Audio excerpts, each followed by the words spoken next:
Aux bien-aimés frères et sœurs de partout, vous qui invoquez en quelque lieu que ce soit le nom de notre Seigneur Jésus-Christ, à mes frères et sœurs bien-aimés qui habitaient le pays de la Chine, plus précisément aux frères et sœurs, vous qui êtes ensemble avec moi ici dans la ville de Guangzhou, que la paix, la grâce et la miséricorde de notre Dieu vous soient données au nom de Jésus-Christ. Vous qui êtes ou nous qui sommes à Guangzhou, je voudrais, bien-aimés dans le Seigneur, vous qui, comme moi, sommes confinés à une quarantaine forcée, certainement, il y a de ceux qui se sont retrouvés seuls. Sachez que vous êtes apparemment isolés, mais en réalité, vous n'êtes pas isolés. Nous ne sommes pas isolés. Car celui qui avait fait la promesse qu'il sera toujours là avec nous jusqu'à la fin ou à la consommation des temps, accomplit toujours ce qu'il promet. Car il est le seul qui a fait ses voyages. Il est parti du passé lointain. Il a traversé les temps jusqu'à l'éternité. Il est allé jusqu'à la fin de toutes choses. Et il est retourné pour nous dire que il a préparé un bon endroit pour nous dans le futur. Quoique nous ne savons vraiment pas le pourquoi de cette quarantaine forcée, mais nous savons une chose, qu'aucune décision, ça je vous rassure bien-aimés dans le Seigneur, ne sera prise qui n'émane de la volonté de celui qui vous aime. Il vous aime, le frère Paul dit, par amour, il n'a pas épargné son propre fils. C'est Dieu qui a dit à Moïse, j'ai entendu les cris de mon peuple, j'ai vu sa souffrance et je ne suis pas resté au ciel. Je suis descendu pour délivrer ce peuple. Rien ne se décidera sans son aval. Il ne se décidera sur nous que ce que lui mettra dans la bouche des autorités de ce pays. Nous faisons plus confiance à Dieu. Nous savons que rien ne remplace la parole de Dieu. Les décisions peuvent se prendre de partout, mais il ne s'accomplira que la volonté du Dieu Tout-Puissant. Et sa volonté est que tous les siens soient d'ailleurs d'abord sauvés et qu'ils parviennent à la connaissance de la vérité. Sachez que Dieu ne vous a pas oublié. Dieu ne vous a pas laissé. Dieu n'ignore pas ce qui se passe. Il est Dieu dans toutes les circonstances. Il reste maître de toutes les circonstances. Je l'ai toujours dit, bien-aimés dans le Seigneur, nous avons cru à ce Dieu qui ne verra jamais rien se dérouler sans qu'il ne le sache ou qu'il ne l'ordonne. Il ordonne tout ce qui arrive. Il autorise tout ce qui arrive. Rien de tout ce qui arrive ne peut arriver sans son aval, sans son sceau. Que le nom de Dieu soit loué, que le nom de Dieu soit sanctifié, où que vous soyez, quelles que soient les conditions de votre confinement, quelle que soit votre situation en matière de documents irréguliers ou réguliers, sachez que Dieu vous garde, Dieu vous protège. Rien de tout ce qui n'est pas de la volonté de Dieu vous arrivera. Je le répète encore. Gardez confiance en Dieu. Je sais que le temps est trop dur et très difficile. Mais nous devons faire confiance en Dieu. Nous devons savoir que Dieu nous aime. Ce que Jésus-Christ nous a apporté, c'est ce qu'il est. La Bible déclare, il est amour. Nous avons cru à Dieu par sa parole, c'est que c'est l'amour de Dieu qui inonde nos cœurs. Et cet amour de Dieu, c'est aussi un amour protecteur. Soyez-en rassurés, que Jésus-Christ, qui est les parfaites ou la parfaite expression de l'amour de Dieu, se manifestera comme tel. Que l'amour de Dieu, par la consolation, au moyen du Saint-Esprit, soit votre partage au nom de Jésus-Christ. Exode de vase. Nous allons lire quelques passages des Écritures. Je commence notre lecture avec ce qui est écrit dans le livre d'Exode chapitre 12e. Je vais prendre juste 2 versets ici. Le verset 35 et 36, nous l'avons déjà lu. J'avais dit, nous allons tourner tout autour de ces passages des Écritures. Mais comme d'habitude, ce ne seront que de base, des passages qui serviront de base. Nous ne marcherons que selon que le Seigneur nous guidera. Voilà. Exode chapitre 12e, le verset 35, il est écrit: les enfants d'Israël firent ce que Moïse avait dit. Et ils demandèrent aux Égyptiens les vases d'argent, des vases d'or et des vêtements. Exode chapitre 3 donne une précision. Ils demandèrent aux enfants les vases d'or et les vases d'argent, ainsi que le vêtement pour leurs fils et filles. Donc, il ne s'agit pas de vêtements pour adultes, mais ce sont des vêtements pour les enfants. Nous allons comprendre ces choses. Le verset 36e, l'Éternel fit trouver grâce au peuple aux yeux des Égyptiens, qui se rendirent à leur demande. Et ils dépouillèrent les Égyptiens. Nous avons compris à travers l'explication du Saint-Esprit dans les 2 précédents audios que dépouiller les Égyptiens pour Dieu, ce n'était pas aller chercher autre chose que ces 3 choses. Les vases d'or, les vases d'argent et les vêtements. C'est-à-dire pour Dieu, lorsque vous entrez dans la maison de quelqu'un, ou que vous lui prenez ces 3 choses, de l'or, de l'argent et les vêtements, c'est-à-dire cette personne est dépouillée. Quel que soit qu'il avait d'autres richesses, d'autres pierres précieuses, mais pour Dieu, dépouiller les Égyptiens, c'est-à-dire se leur rafler les vases d'or, les vases d'argent et le vêtement enfantin. Nous avons commencé à comprendre par le Saint-Esprit. Pourquoi Dieu a-t-il insisté? Parce que cet ordre a été donné à 3 reprises. Exode chapitre 3, Dieu, lorsqu'il appelle Moïse, il lui donne la commission d'aller délivrer premièrement le peuple. Et au jour de la sortie, le peuple doit s'adresser à leurs voisins pour demander ces 3 choses. Lorsqu'il institue la Pâque,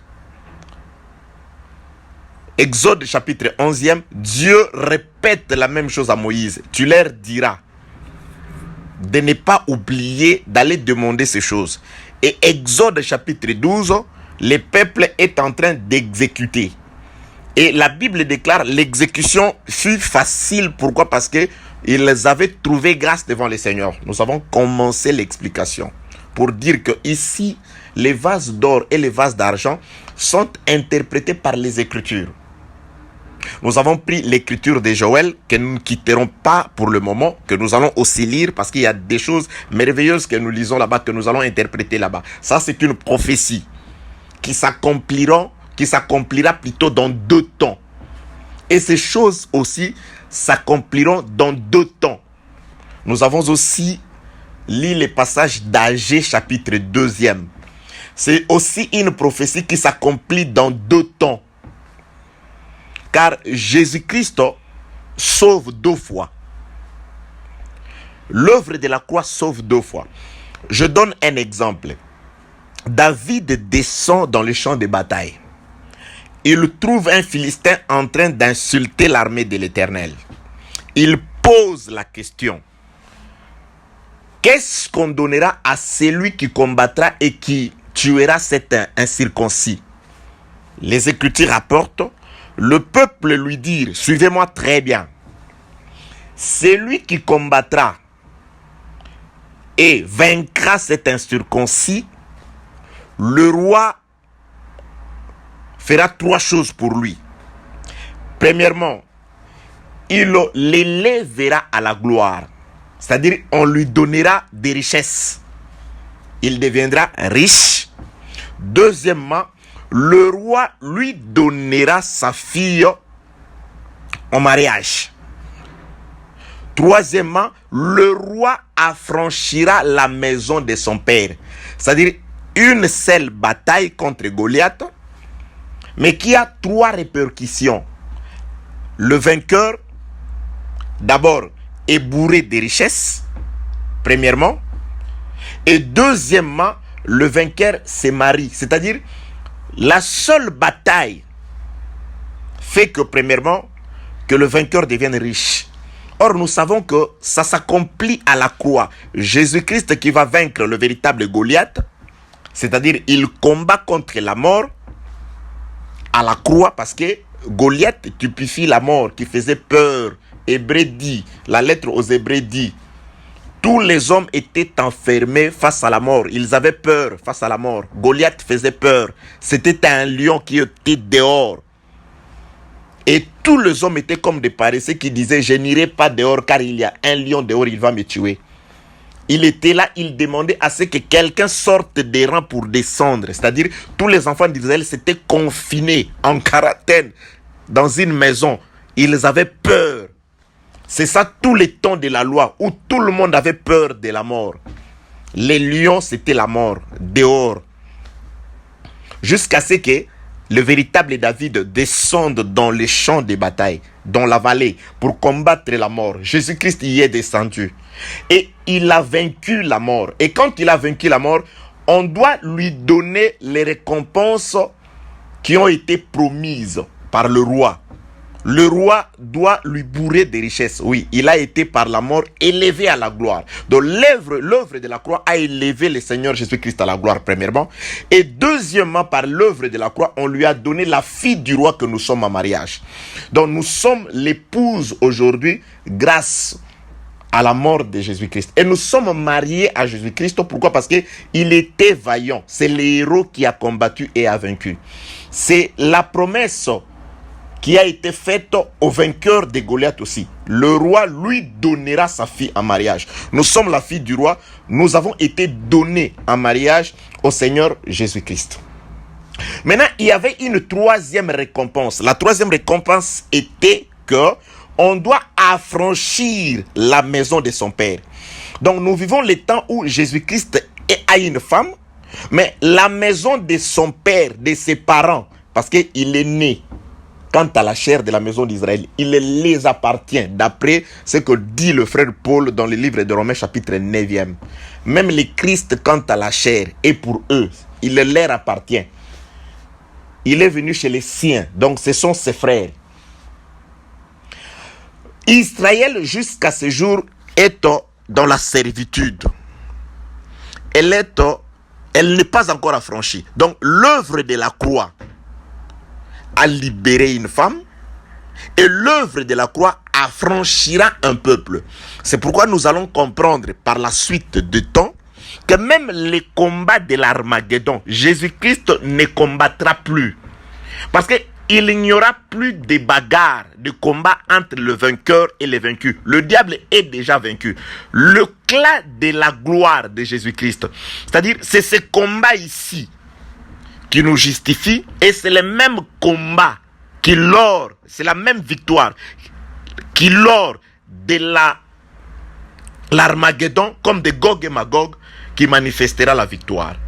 Il a combattu une fois, il a vaincu, mais il attend les récompenses par rapport au seul combat de la croix. Aujourd'hui, on lui a donné la fille du roi, et demain, on doit affranchir la maison de son père. Donc, c'est-à-dire grâce au combat de la croix. C'est pourquoi j'ai dit ceci.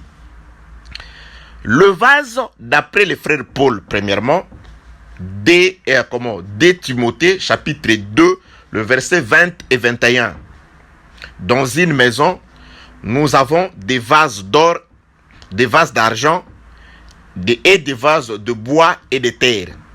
Les vases d'or et les vases d'argent, on les définit comme étant les vases d'honneur.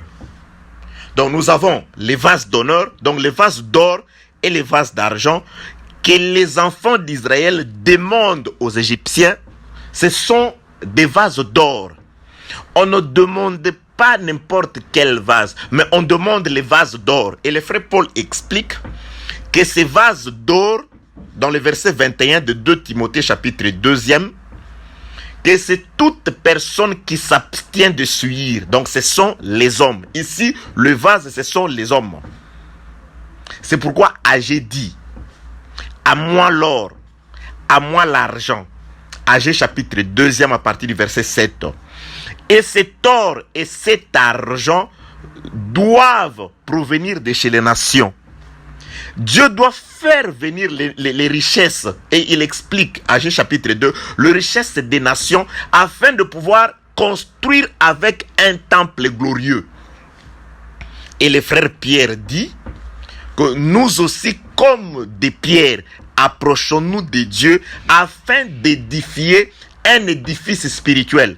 Donc, par nous, Dieu s'est construit un édifice spirituel.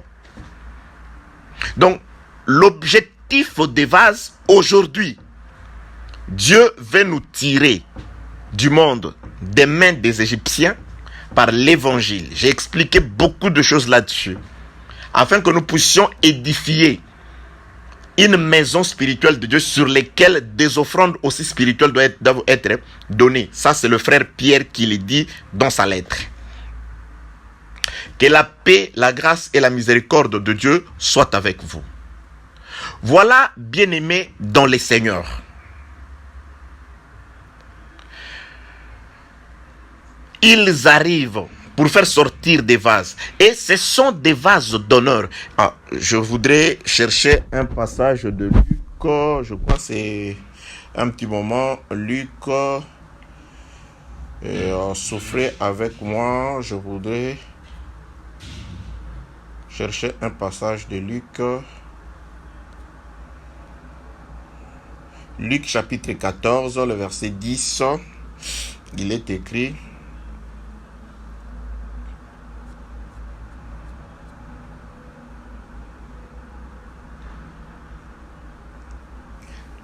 Luc chapitre 14, le verset 10, il est écrit. Je peux commencer même au...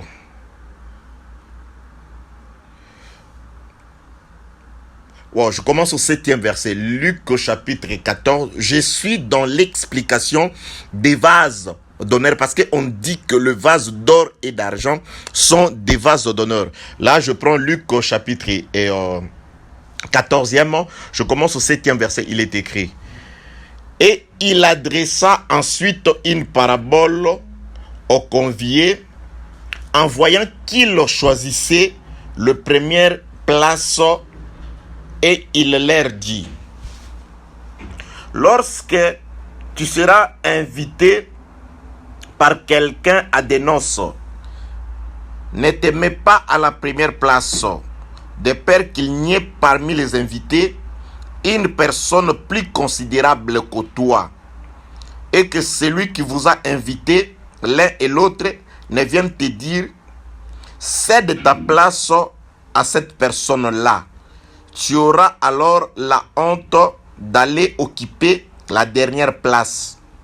Mais lorsque tu seras invité à te mettre à la dernière place, afin que celui qui t'a invité viendra, il te dise: mon ami, monte plus haut. Alors cela te fera honneur devant tous ceux qui seront à table avec toi.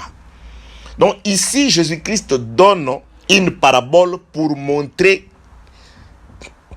c'est quoi une personne honorable. Déjà, le frère Pierre, 1 Pierre chapitre 2 dit: l'honneur est pour vous qui croyez.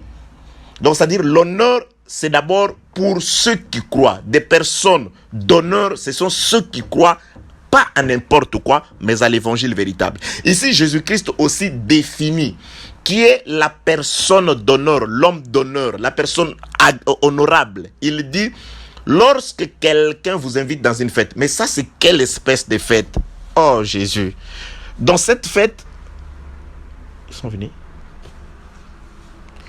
Je viens continuer. Il y a la police pour